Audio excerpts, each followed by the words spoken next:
आज की वाणी है 17/5/67, 8वें पेज के अंत में।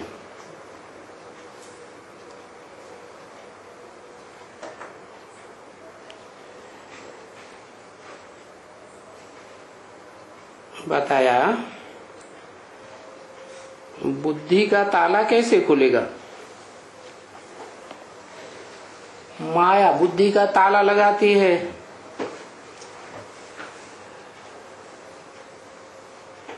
तो जरूर है जिन्होंने माया से बुद्धियों को लगाया है तो ताला लगाई देती है।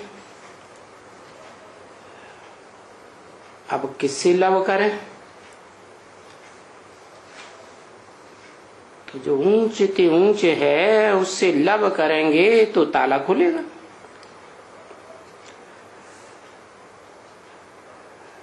लव करेंगे बाबा को तो इतना बुद्धि का ताला खुलेगा, फिर उतना ही ज्ञान धन का खजाना हजम होगा।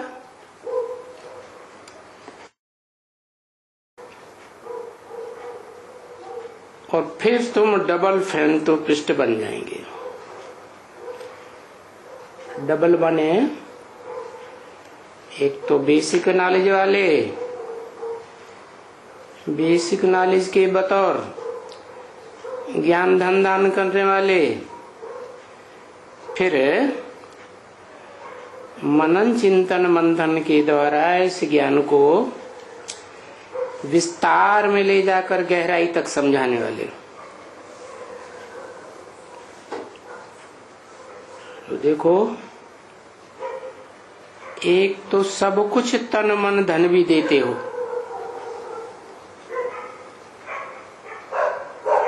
और फिर तुम अपना अविनाशी ज्ञान रतन भी देते हो।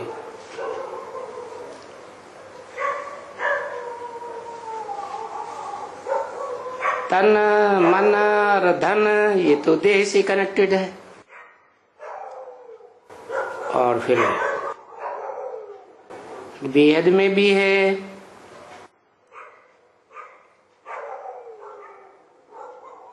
पहचानते हो कि वो तन कौन सा है,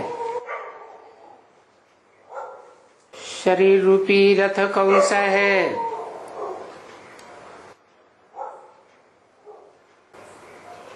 जो सार रूप में है।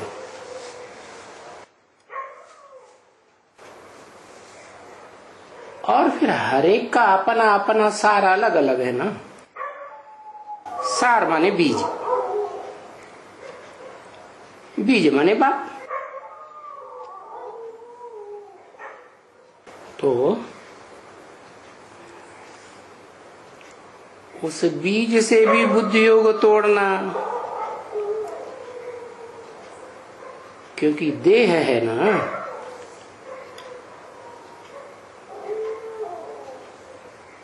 और देह से बुद्धियों को तोड़ेंगे तो आत्मा के बाप में बुद्धि लगेगी।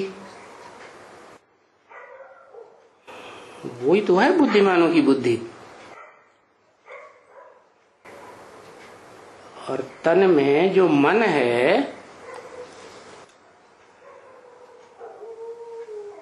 उस बीज रूप आत्मा में, या कोई भी धर्म पिता में जो बीज रूप हैं, उनमें अपना मन भी तो होता है।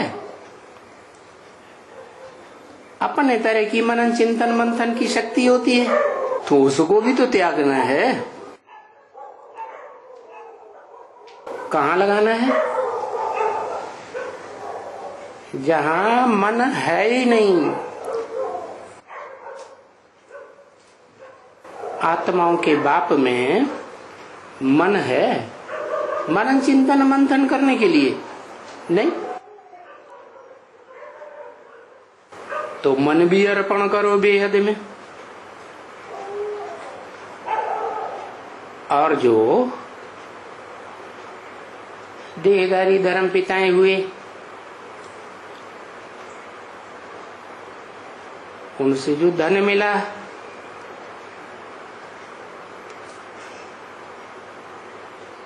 चाहे वो ब्रह्मा हो, चाहे कोई भी धर्म पिता हो, चाहे वो बाप ही क्यों न हो ऊंची से मनुष्य सृष्टि का। जानते तो हो ना वो धन कहां से लाता है? मनुष्य सृष्टि के बीज रूप बाप के पास धन कहां से आता है? वो भी तो आत्माओं के बाप से आता है ना। जो ऊंचे ते ऊंचा धन है ज्ञान धन, जो गीता में भी बताया। उससे ज्यादा पवित्र धन तो कोई होता ही नहीं। जिस पवित्रता के बल से सारे कार्य दुनिया के होते हैं, पवित्रता में ही ज्यादा शक्ति होती है। अच्छे ते अच्छे कार्य भी पवित्रता से, और बुरे से बुरे कार्य भी पवित्रता की पावर से। तो हद में और बेहद में तुम सब कुछ स्वाहा करते हो। कहा? रुद्र ज्ञान यज्ञ में। ये ज्ञान कहां से आता है? ज्ञान तो आता है शिव बाप से ही, जिसकी आत्मा का नाम शिव है। परंतु वो जब साकार तन में आता है तो रौद्र रूप भी धारण करता है। क्योंकि तन में आया ना, और तन भी कैसा? विनाशी या अविनाशी है? कैसा तन? विनाश होने वाला है? नहीं, वो एक ही तनधारी है जो विनाश होने वाला नहीं है। तो बात पलट जाती है। देह है ना, चाहे वो सार रूप में है तो भी तो देह है, और उस सार रूप में भी जिसे कहते हैं सार रूप बिंदु बिंदु आत्माएं जहां रहती हैं, भले तुरी आलोक हो जाता है, लेकिन कोई आत्मा सदाकाल तो वहां नहीं रह सकती। नीचे तो आना पड़े ना।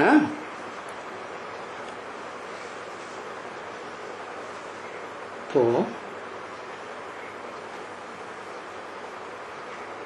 आत्म की स्थिति है ऊंची भावना,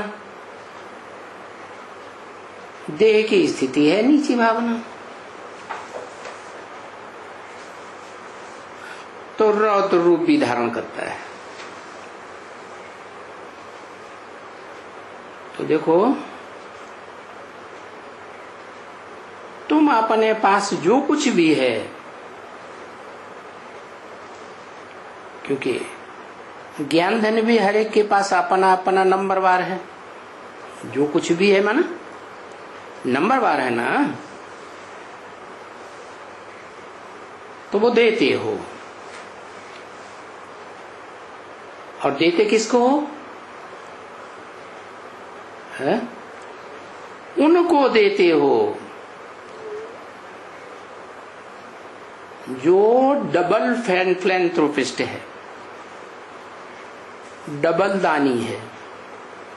कैसे?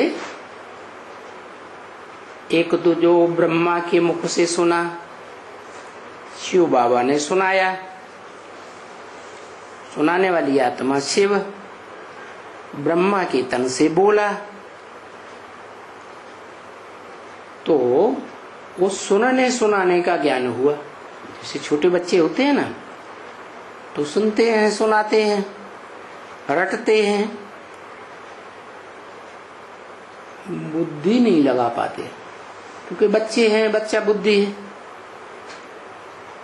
फिर वही बच्चे जब ऊंचे पढ़ाई पढ़ते हैं तो जो बेसिक नॉलेज में सुनी सुनाई बातें हैं उन पे गहराई से मनन चिंतन मंथन करते हैं।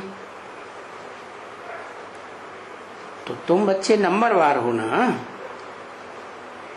तुम किनको देते हो? है तुम उनको देते हो जो इस षष्ठी रूपी रंगमंच पर इस शूटिंग काल में एकदम कल्पांत काल में सारे संसार के सामने प्रत्यक्ष होता है, उनके देते हो। उससे ज्यादा डबल फ्रेंड तो पृष्ठ तो कोई है ही नहीं। तो बाबा भी डबल और तुम भी डबल। तुम माने कौन है? एक तो कहते हैं तुम, एक तो कहते हैं ये है, इनको बाजू वाले को, और फिर कहते हैं उनको। तो दूर कर दिया ना, तो दूर वालों को कहा उनको। उन दूर वालों में भी सबसे दूर वाला कौन हो जाता है? दूर वाले हैं विदेशी, विधर्मी। उनमें सबसे ज्यादा विदेशी विधर्मी कौन है?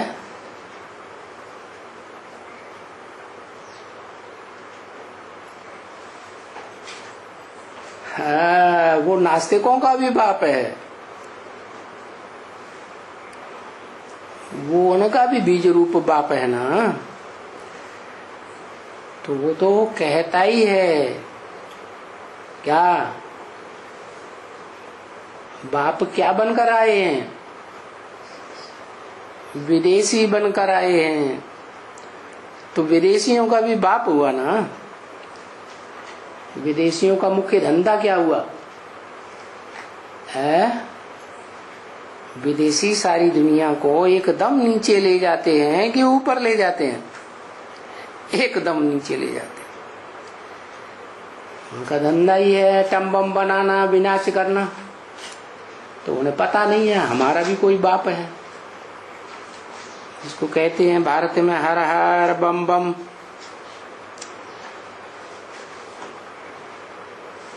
तो ये अविनाशी ज्ञान रतन है।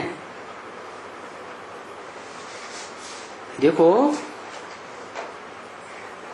अविनाशी ज्ञान रत्नों का दान देते हो, देते हैं ना, तो उसके बदले में मिलता क्या है? बादशाही मिलती है। और क्या चाहिए? बादशाही कौन देता है?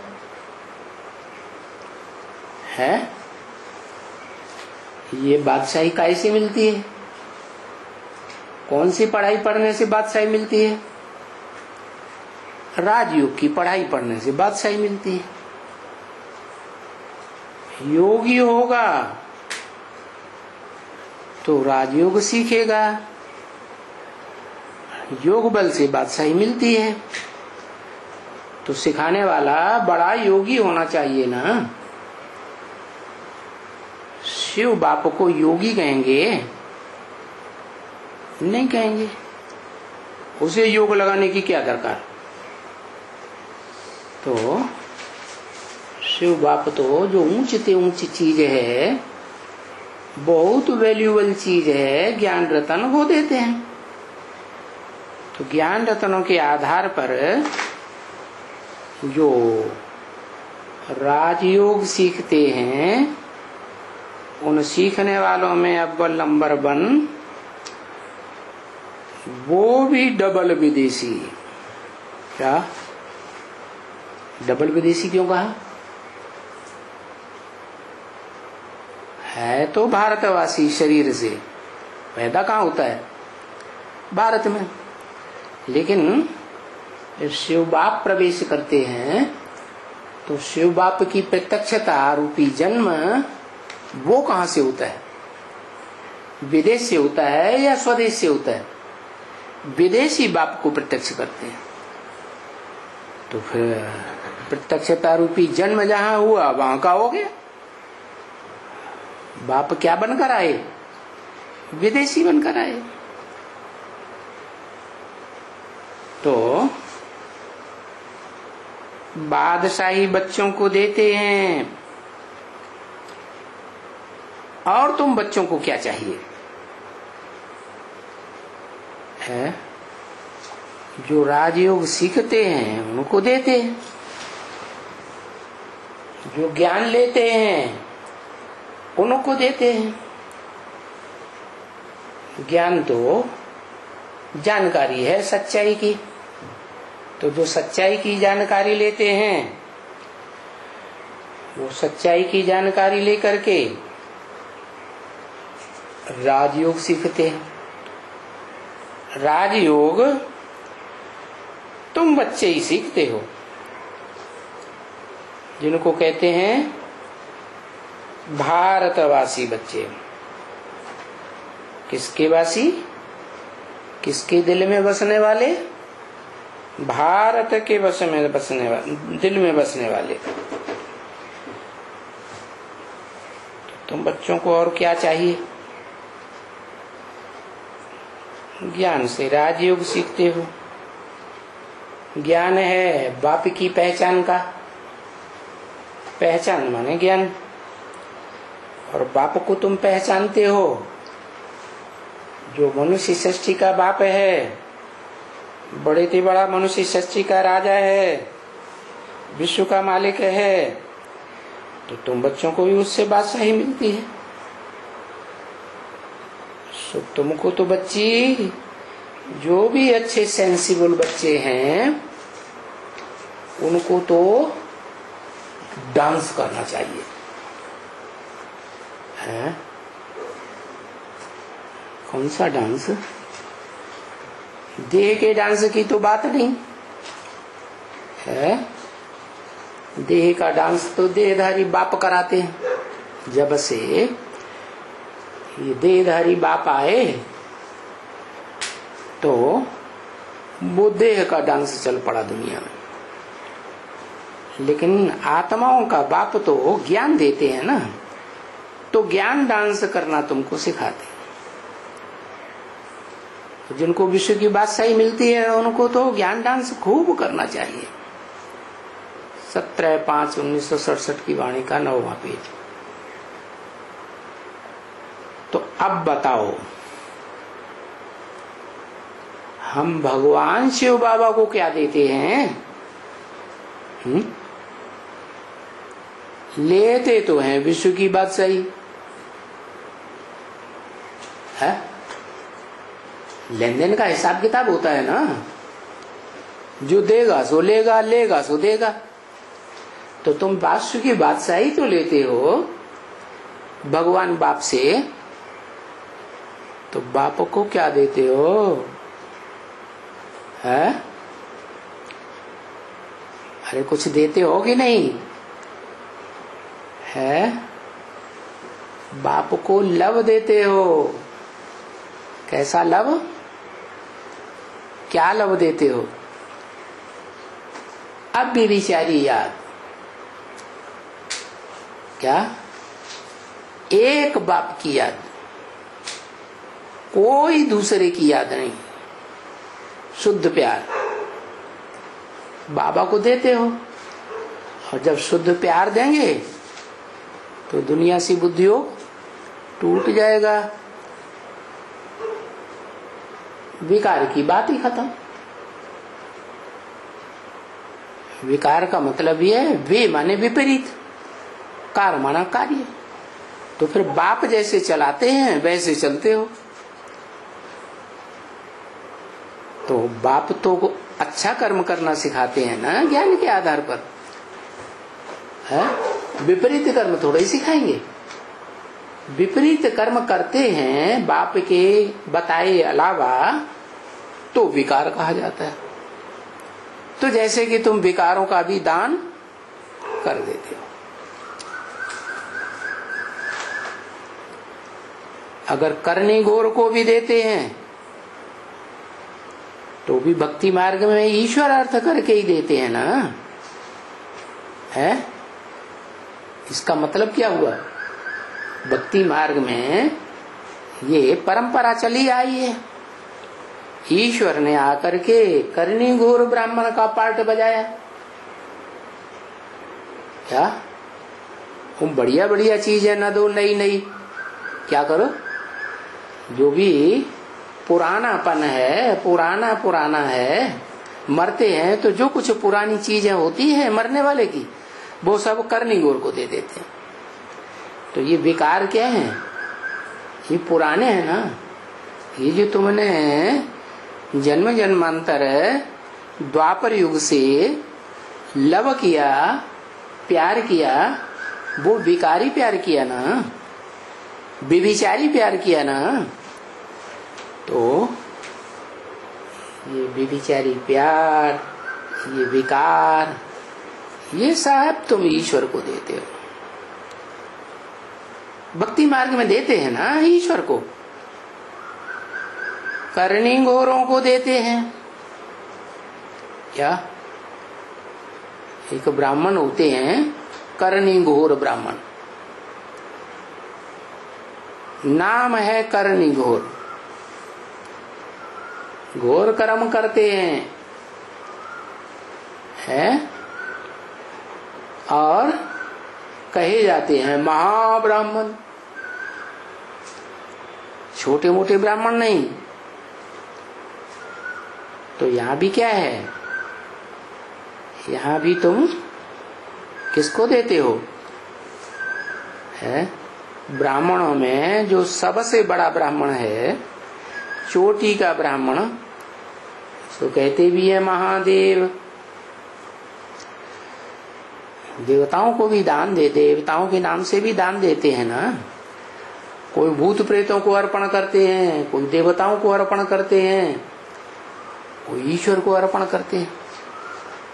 तुम तो जानते हो, जिसको महादेव कहा जाता है वो महादेव तो बनता ही तब है जब उसमें शिव प्रवेश करते हैं।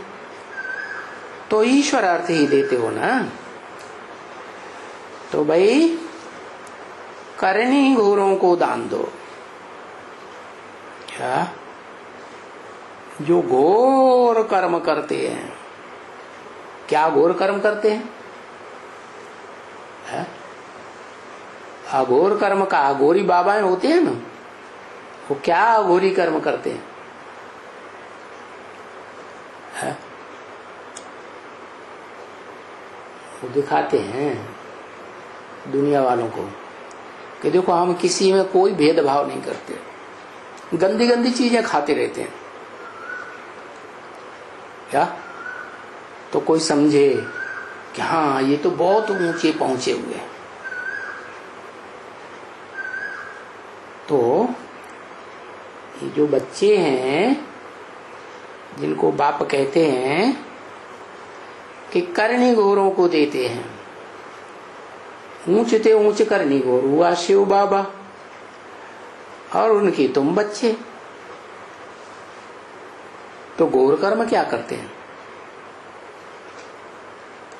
है? अर्जुन ने भी पूछा ना भगवान से, घोर कर्म में मेरे को क्यों डालते हो? तो घोर कर्म क्या हुआ है? घोर कर्म हुआ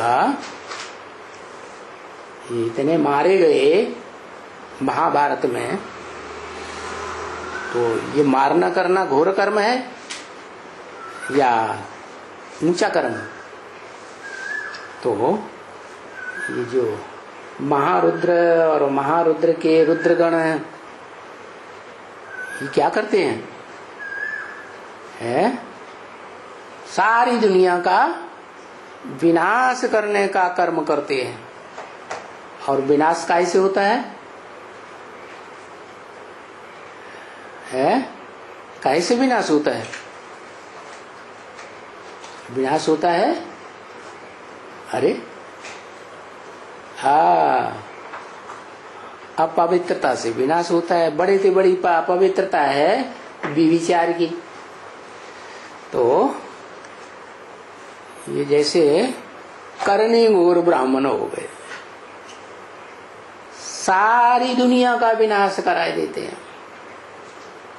क्या इस रुद्र ज्ञान यज्ञ में सारी दुनिया स्वाहा हो जाती है। नाम ईश्वर का लेते हैं। अरे ईश्वर घोर कर्म करना सिखाएगा या श्रेष्ठ कर्म करना सिखाएगा? है तो नाम ईश्वर का क्यों लेते हैं कि हम ईश्वर अर्थ देते हैं? ईश्वर अर्थ दिया क्या? ईश्वर ये कहते हैं कि तुम विनाश करो, किसी को दुख दो। है जब सारी दुनिया के प्राणी मात्र का विनाश होगा, मनुष्य मात्र का विनाश होगा, शरीरों का ही विनाश होता है, तो दुखी होंगे या सुखी? हाय हाय करेंगे या वाह वाह करेंगे? हाय हाय करेंगे। नाम लेते हैं ईश्वर का। अरे ईश्वर ने सुख देना सिखाया या दुख देना सिखाया? ईश्वर ने तो सुख देना सिखाया, वो है ही सुख का सागर। तो ये भक्ति मार्ग में ये जो रस्म चली आ रही है, ये कहाँ की रस्म हुई है? इस सृष्टि की रस्म हुई, संगम युगी ब्राह्मणों की दुनिया की। संगम युगी ब्राह्मणों की दुनिया में बाप, आत्माओं का बाप, जो आत्म भाव है, वो आत्म भाव श्रेष्ठ है और देह भाव में प्रवेश करता है। क्या अर्जुन के रथ में प्रवेश किया ना, तो जो देह भाव है वो भी बाप समान स्टेज को धारण करता है। लेकिन जैसे बाप सदा सर्वदा के लिए अविनाशी है, निराकारी है, निर्विकारी है, ऐसे बनकर रहता है,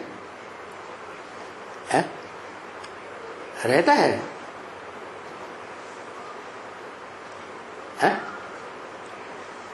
रहता है या नहीं रहता है?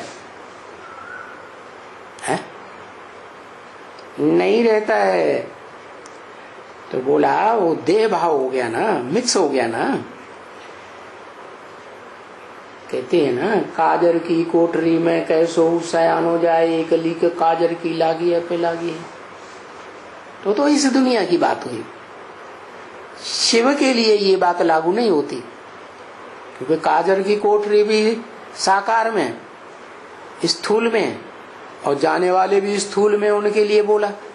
वो तो निराकार है, साकार बनता ही नहीं है कभी। तो भक्ति मार्ग में कहते हैं ईश्वर अर्पणम, लेकिन ईश्वर को देते हैं क्या? जानते ही नहीं है, तो ईश्वर को देंगे कहां से? और संगम युग में भी है, संगम युग में ईश्वर को जानते हैं? जानते हैं? नहीं जानते। अंत में नहीं जानते। अंत में जानते हैं, नंबरवार जानते हैं कि 100% जानते? नंबरवार जानते। एक है जो नंबरवार की लिस्ट से अलग है। क्या? बड़े से बड़ा चक्कर है ना, चक्कर को भी क्रॉस करने वाला। तो वो ऐसा है कि असली ईश्वर के स्वरूप को जानता है। उस असली स्वरूप को जानने का प्रयास करने वाले तो बहुत हैं। जितने भी धर्म पिताएं हैं, वो कैसी स्टेज धारण करते हैं? निराकारी स्टेज धारण करते हैं। लेकिन 100% निराकारी कोई नहीं बन पाते। वो एक ही है जो साकार दुनिया का तन, मन, धन ये भी अर्पण करता है। और फिर इस अलौकिक ब्राह्मणों की दुनिया में भी जो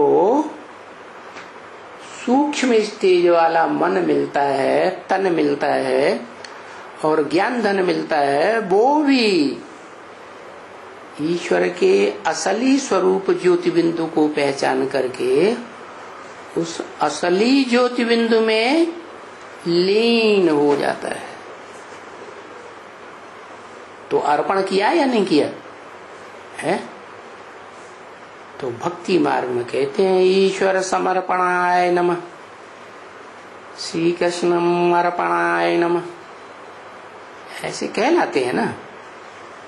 अब बताओ, ईश्वर कोई भूखा है क्या जो उसको अर्पण करते हो? है? जो असली अर्थों में ईश्वर है, महेश्वर है, वो भूखा है? उसको तो दे ही नहीं है, तो भूखा कहां से होगा? तो किसको अर्पण करते हो? है? किसको अर्पण करते? देहधारी को अर्पण करते। देहधारी भोगता है, खाता है, या निराकारी खाता है? देहधारी खाता है। बहुत करके दोनों ही ऐसे चलते हैं। क्या ईश्वर अर्पण है और श्री कृष्ण अर्पण है? वाह, तो दोनों को भिखारी बनाई दिया। कृष्ण को भी भिखारी बनाई दिया, और कृष्ण को जन्म देने वाला जो ईश्वर है, बड़े से बड़ा शासन करता है, श्रेष्ठ शासन करता, उसको भी बनाई दिया करनी घोर ब्राह्मण। माने दान लेने वाला भिखारी बनाई दिया है। अब वो भिखारी बनने वाले हैं या अव्वल नंबर के पुरुषार्थी है राम और कृष्ण? वो तो बढ़िया पुरुषार्थी है ना। वो पुरुषार्थी होते हैं और भीख मांगते हैं क्या? वो तो पुरुषार्थ से सब कुछ कमाई सकते हैं। तो ईश्वर दाता, और उनके लिए तो कृष्ण की बात डाल दी है। कृष्ण भी देखो कितना मालिक दोनों। वो कृष्ण सतयुग का मालिक, और दूसरा विश्व का मालिक, और नाम भी दोनों का चलता है। क्या स्वर्ग में भी नाम दोनों का? नारायण का नाम और राम का नाम इसका चलता है। राम कृष्ण की दुनिया, स्वर्ग की दुनिया, तो दोनों का नाम चलता है। या तो ईश्वर अर्पण है, या तो कहते हैं श्री कृष्ण अर्पण है।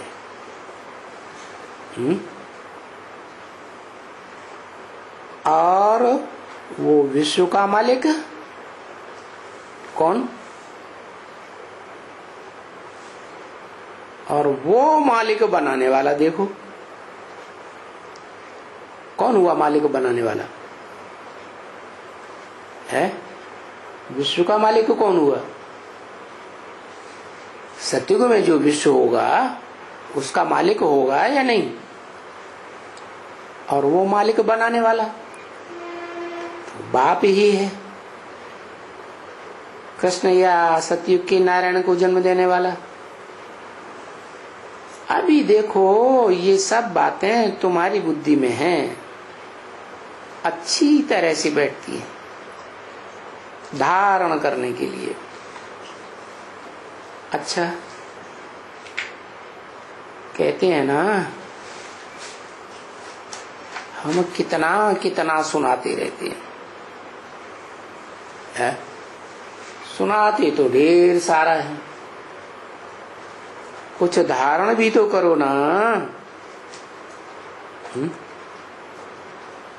क्या भक्ति मार्ग में क्या करते हैं? सत्संगों में कितना सुनते हैं, कितना गुरु लोग सुनाते हैं, फिर वहां सुना और झाड़ दिया, बाहर निकले। तो यहाँ भी शूटिंग होती है, इतना सुनाते हैं, धारण कुछ भी नहीं होता। अच्छा, फिर भी कुछ धारण नहीं होता है कुछ धारण न हो तो भला कम से कम बाप को तो याद करो, है? कौन से बाप को याद करो, है? जो बाप वर्षा देने वाला है मुक्ति और जीवन मुक्ति का। पहले तो बाप खुद मुक्ति लेता है, जीवन में रहते रहते जीवन मुक्ति लेता है। तो जो बाप है जीवन मुक्त पद पाने वाला विष्णु रूप, वो तो अगले जन्म की बात हुई। बाकी पद्धति की बात तो जो है वो तो ब्रॉड ड्रामा में मिलेगा। यहाँ तो तुम बच्चे सेवाधारी हो ना, तो सेवा जितनी करेंगे उतना ऊंचे पद पाएंगे ब्रॉड ड्रामा में। तो बाप को याद करो, बाप के वर्षे को याद करो। कि जानते हो क्यों बाप को और बाप के वर्षे को क्यों याद करो और सब कुछ भूल जाओ? क्योंकि ये सारी दुनिया खलास होने वाली है, मौत सामने खड़ा है।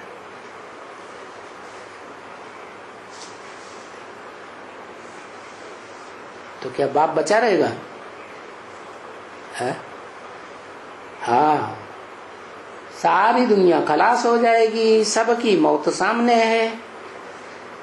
एक बाप तो विश्व का बाप तो बचेगा ना। तो उस बाप को याद करो और बाप से जो प्राप्ति होती है जन्म जन्मांतर की आत्मा को, उस बाप के वर्षे को याद करो। अभी संगम युग में बाप को याद करने से क्या और बाप की मत पर चलने से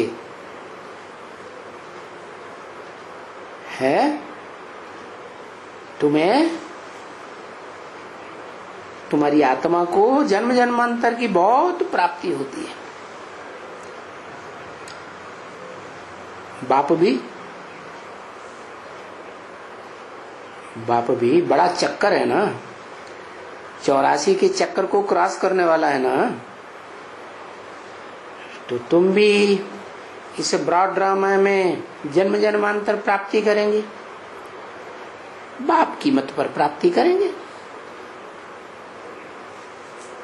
कहते हैं बच्चे अभी सबकी याद छोड़ करके, सबसे बुद्धि योग का संग तोड़ करके मुझ संग जोड़ो, तो क्या होगा? तुम्हारे विकर्म विनाश हो जाएंगे। है? किसी ने कहा, ये किसी ने कहा मुझ संग तो जोड़ो और संग तोड़ो। है?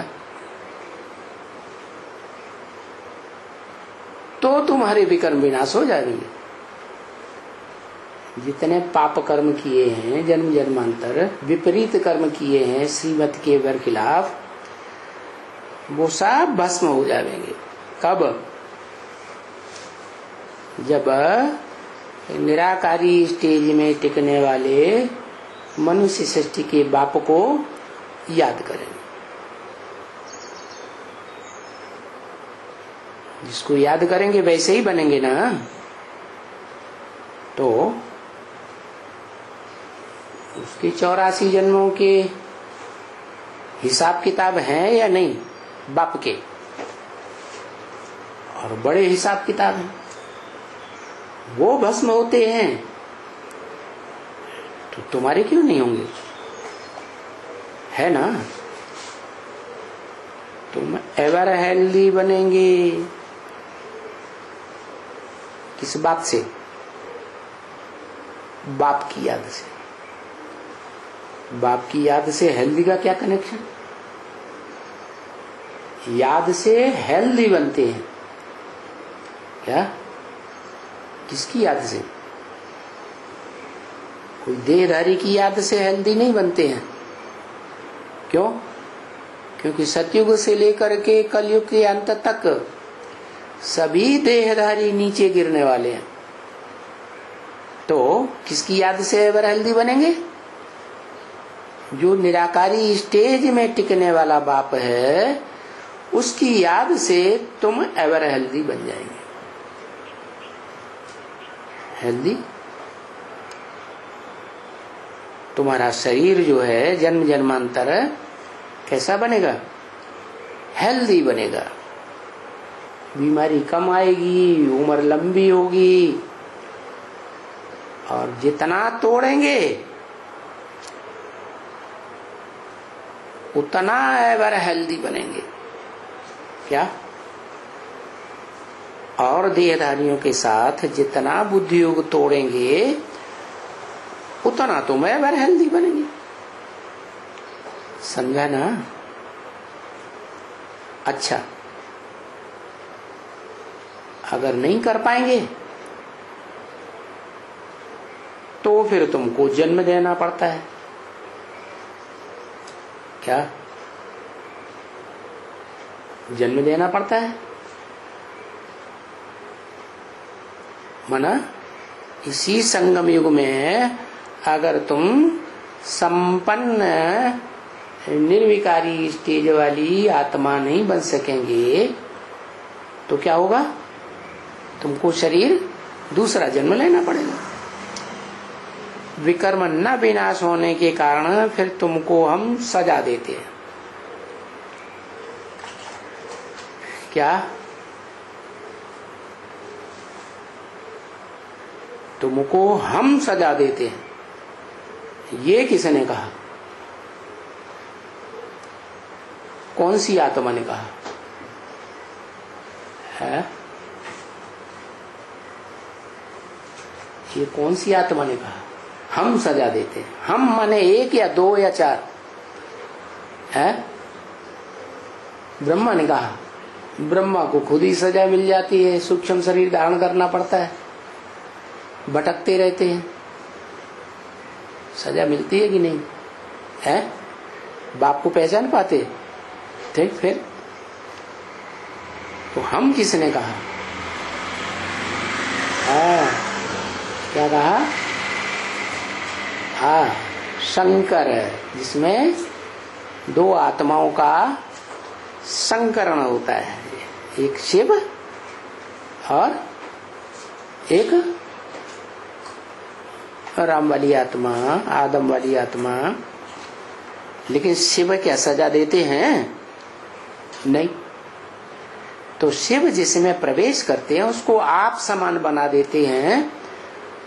उसके नाम के साथ, शंकर के साथ शिव लगाया जाता है, शिव शंकर भोलेनाथ।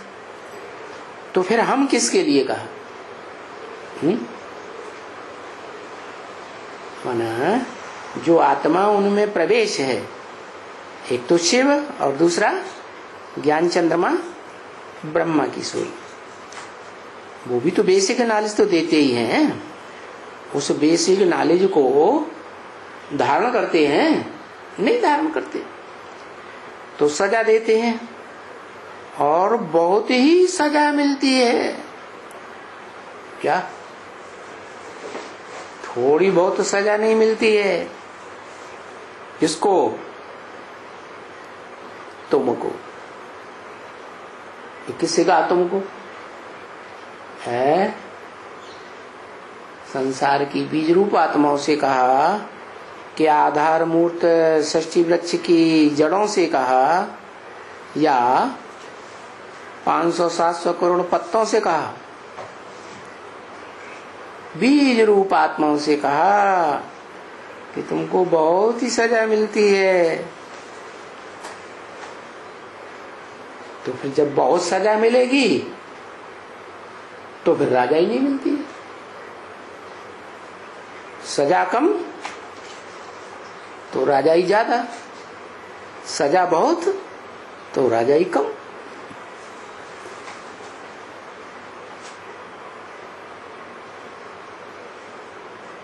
राजाई नहीं मिलेगी, कोई भी राजाई नहीं मिलेगी।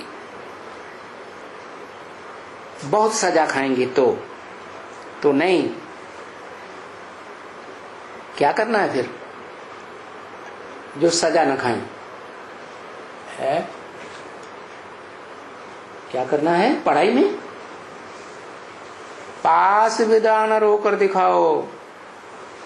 क्या कैसे कैसा पास?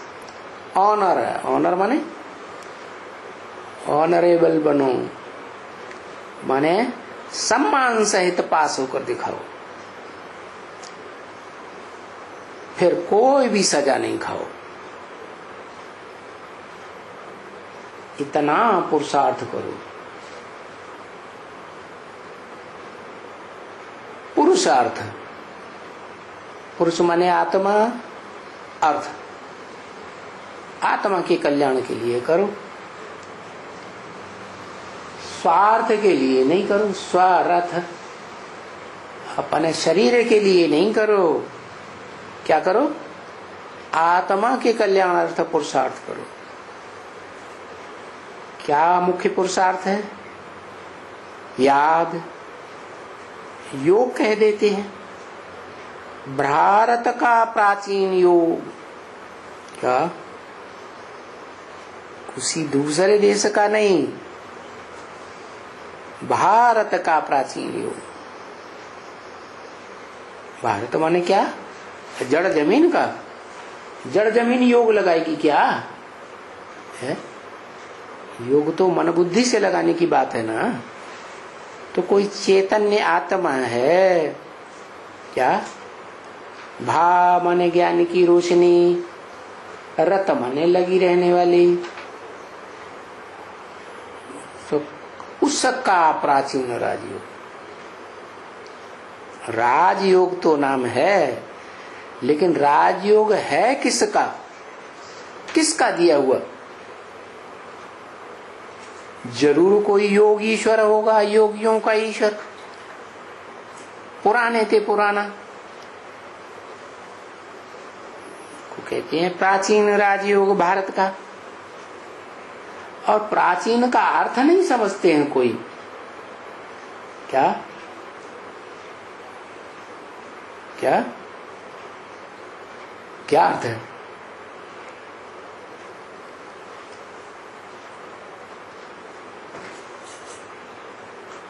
दो शब्द हैं,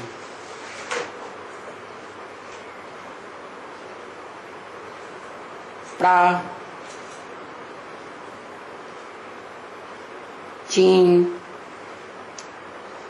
और प्राची भी कहते हैं पूरब को। क्या? जैसे बौद्धि लोग हैं ना,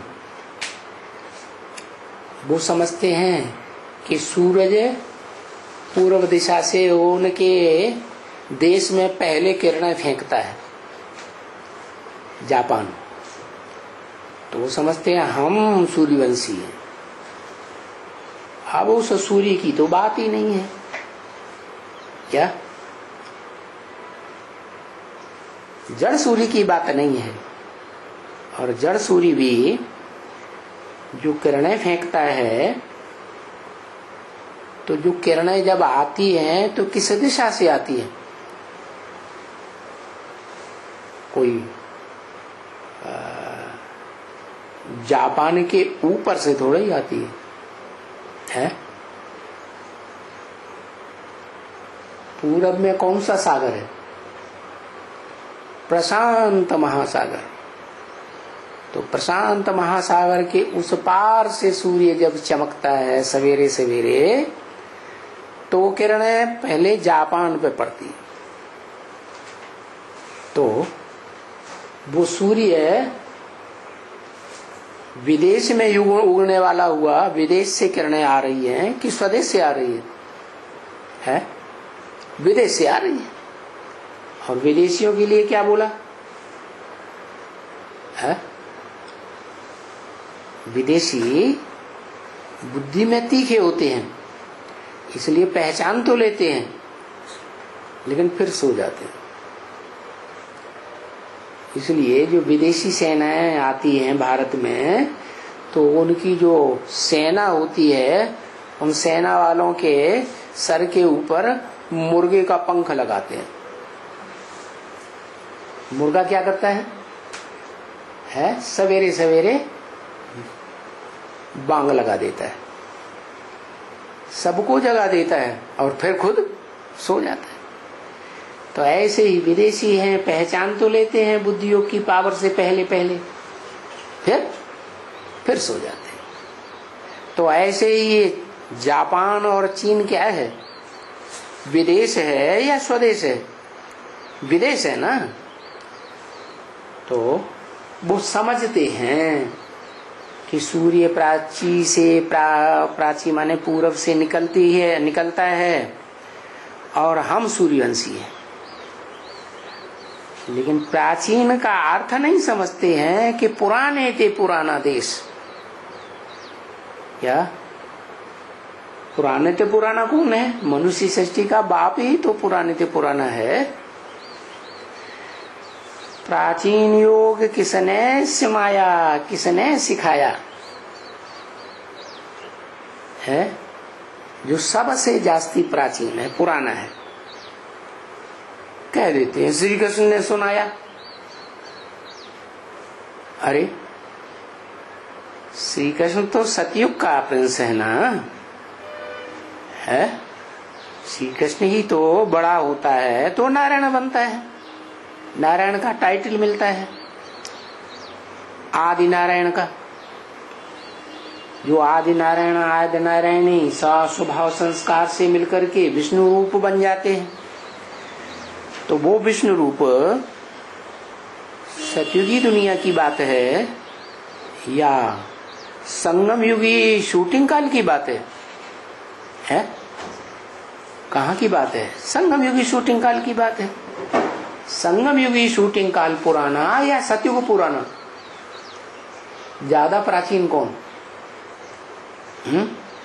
संगम युग पुराना। तो नाम लगा दिया है उन्होंने श्री कृष्ण का। जो शास्त्रकार हैं श्री कृष्ण का नाम लगा दिया। अब श्री कृष्ण की पूजा करते हैं बच्चे के रूप में। बच्चा निर्विकारी होता है ये तो ठीक है, लेकिन बच्चा ज्ञान कैसे सुनाएगा? और वो भी राजयोग, जिस योग में राज भरा हुआ है। युद्ध के मैदान में कहते हैं अर्जुन को श्री कृष्ण ने ज्ञान सुनाया। अरे दोनों पार्टियां युद्ध करने वाली आमने सामने खड़ी हों, टेंशन का वातावरण है, खून की नदियां बहने वाली हैं, मौत सामने खड़ा है बहुतों के। ऐसे युद्ध के मैदान में कोई ज्ञान सुनता है क्या? है ये धर्म युद्ध का मैदान।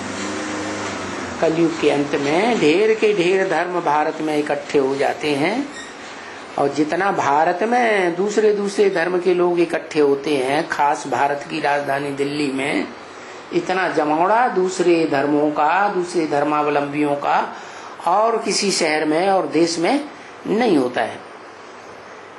तो ये बड़ा युद्ध का मैदान बन जाता है भारत देश। क्या? और जब शूटिंग काल होता है तो शूटिंग काल में शिव बाप जिस मुकर्रर रथ में आते हैं आदम के शरीर में, तो सारी दुनिया के सब धर्म पिताओं का बुद्धि योग कहाँ एकाग्र हो जाता है?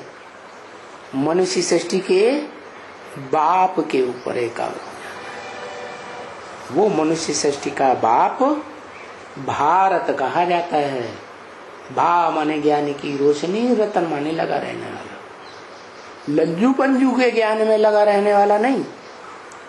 जो ऊंच ते ऊंच आत्मा है, सुप्रीम सोल, वो जो ज्ञान देता है उस एक के दिए हुए ज्ञान में लगा रहता है।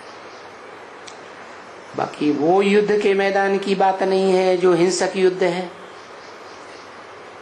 ये भी कोई बात हुई कि भगवान आकर के हिंसक युद्ध कराएगा क्या? कराएगा है? भगवान तो हिंसा कराना सिखाता है कि अहिंसक बनाने आता है। देवताओं की दुनिया स्थापन की तो देवताएं अहिंसक होते हैं या हिंसक होते हैं? क्या होते हैं? देवताएं तो अहिंसक होते हैं, आत्मिक स्थिति वाले होते हैं, वो थोड़े ही हिंसा करते हैं। देहभान वाले उनको कहा जाता है हिंसक, क्योंकि देह से हिंसा की जाती है, देह की इंद्रियों से हिंसा की जाती है। आत्मभाव हिंसा करने वाला थोड़ा ही होता है। तो ये कोई बात नहीं हुई कि भगवान आकर के हिंसक युद्ध सिखाता है। अरे गीता सुनाई दो सेनाओं के बीच में, जहां युद्ध होने वाला था, हिंसक युद्ध दिखाया है। अरे युद्ध के मैदान में कोई गीता पाठशालाएं खोली जाती हैं क्या? नहीं, ये तो बेहद की बात है जो गीता में भी मनुष्य गुरुओं ने लिखी हुई है। सर्वधर्मान परित्यज्य, सब धर्मों को त्याग करके मेरे द्वारा स्थापन किए हुए स्वधर्म में आ जा। स्वधर्मे निधनम से पर धर्मो भयावह। स्व माने आत्मा का जो धर्म है वही श्रेष्ठ ते श्रेष्ठ धर्म है, उस धर्म में आ जा। बाकी स्वधर्म में आने के लिए जो भी देहधारियों के धर्म हैं, धर्म पिताओं के द्वारा स्थापन किए हुए, उन सबको छोड़ना पड़े। तो कब होते हैं वो? कलयुग के अंत में होते हैं सब धर्म। ऐसे थोड़े कि सतयुग में हिरण्यकश्यप को मारने के लिए भगवान आया, वहां सब धर्म होते हैं।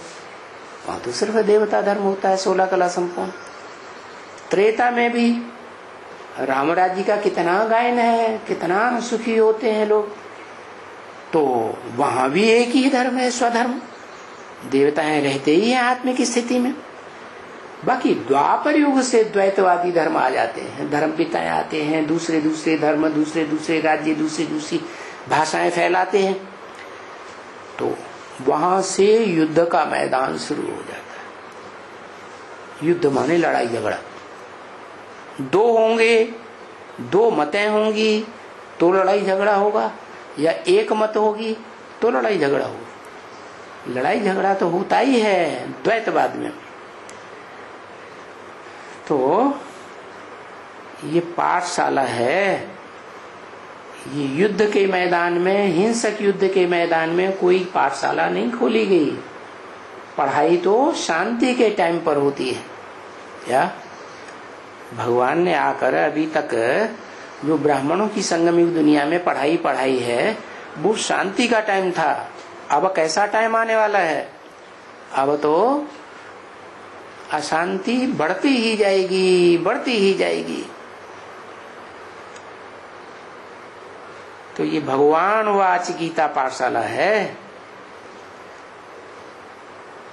सच्चम सच भगवान तुमको पढ़ा रहा है। बोला तुम बच्चों को पढ़ा रहा हूं क्या?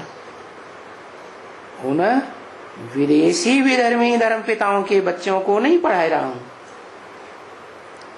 तुम बच्चों को पढ़ा रहा हूं। अच्छा, वो तो देहधारी हो गए धर्म पिताएं। ब्रह्मा को क्या कहेंगे? कहते हैं ब्रह्मा से सारी दुनिया रची गई। सारी दुनिया में जो भी मनुष्य मात्र हैं सब ब्रह्मा की संतान। तो ब्रह्मा देहधारी है कि आत्माभिमानी है? वो भी तो देहधारी हुआ ना। उसके मुख से हुए निकले हुए जो भी वर्षंस हैं, जो कहते हैं ब्रह्मा के वेद से, मुख से वेद निकले, वेदवाणी निकली, वो वेदवाणी भी तो 3 गुणों से युक्त है। क्या? कर्मकांड करना सिखाती है। दुनिया में जो कर्मकांड चलते हैं अलग अलग धर्मों में, अलग अलग प्रकार के, तो ब्रह्मा भी दाढ़ी मूछ वाला देहधारी हुआ। क्या दुनिया में जो 500-700 करोड़ बच्चे हैं वो पढ़ाई नहीं पढ़ते हैं, और ब्रह्मा से भी जो पढ़ाई पढ़ते हैं सन्मुख बैठ करके, उनकी भी बात नहीं है। हाँ, ब्रह्मा के सन्मुख पढ़ाई पढ़ने वाले कोई बच्चे ऐसे हैं जो शास्त्र में दिखाते हैं कि अमरनाथ ने कथा सुनाई, क्या अमर कथा कहो, सत्यनारायण की कथा कहो, तो जो तोता थे जिनको ज्ञान की कंठी गले में पड़ी हुई थी, उन्होंने ज्ञान सुना और चारों तरफ दुनिया में टियों टियों करके सुनाई दिया। बाकी जो कबूतर बुद्धि थे वो तो मंदिर में ही बैठे रहते हैं, गंद करते रहते हैं, वो कोई ज्ञान थोड़ा ही सुनते हैं, क्या गुटगुटाते रहते हैं अंदर ही अंदर, प्राप्ति तो कुछ भी नहीं होती। तो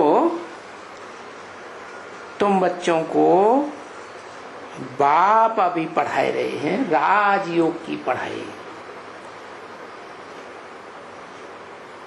तो ये बड़े से बड़ा सुप्रीम टीचर है। क्या इससे बड़ा टीचर और कोई होता नहीं है। सुप्रीम माने ऐसी पढ़ाई पढ़ाता है जिसमें दुनिया की सब मनुष्य आत्माएं पढ़ाई पढ़ती है, कोई कम कोई ज्यादा। ओम शांति।